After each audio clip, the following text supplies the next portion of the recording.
Vote चोरीच्या मुद्द्यावर ठाकरे बंधू आक्रमक झालेत।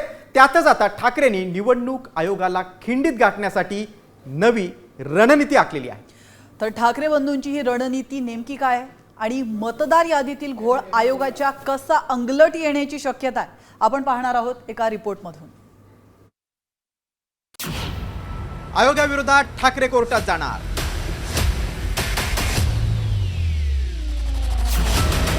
मतदार यादीतील घोळ आयोगाच्या अंगलट येणार। वोट चोरी विरोधात ठाकरेंची रणनीती ठरली। सगळे पुरावे घेऊन आपण न्यायालयात जाणार आहोत।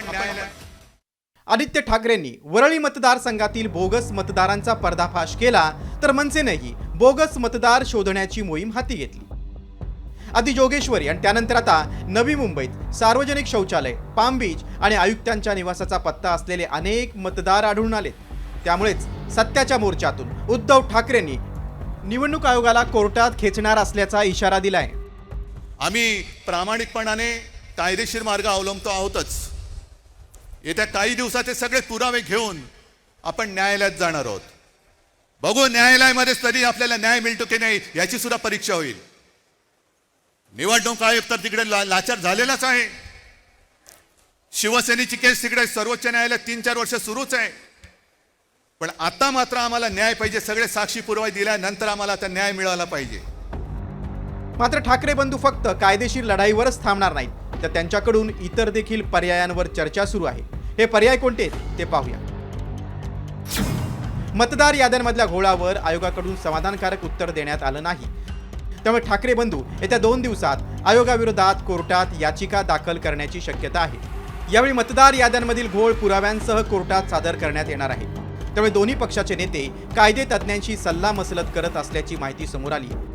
एवढंच नाही तर स्थानिक स्वराज्य संस्थांच्या निवडणुकांवर बहिष्काराच्या विचारात आहेत। मात्र निवडणुकीतील बहिष्काराच्या मुद्द्यावर काँग्रेसचा मात्र विरोध आहे। खरं तर राहुल गांधींनी बंगळुरूच्या महादेवपुरा लोकसभा मतदारसंघातील वोट चोरी उघड केल्यानंतर राज ठाकरेंनीही तीच शंका उपस्थित केली होती।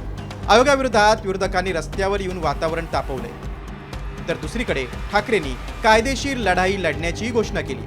मात्र ही नवी लढाई शिवसेना पक्ष आणि चिन्हाच्या लढाईसारखीच तारीख पे तारीख सुरू राहणार की कोर्ट निवडणुका पुढे ढकलणार याकडे लक्ष लागलंय। ब्युरो रिपोर्ट, साम टीव्ही न्यूज, मुंबई।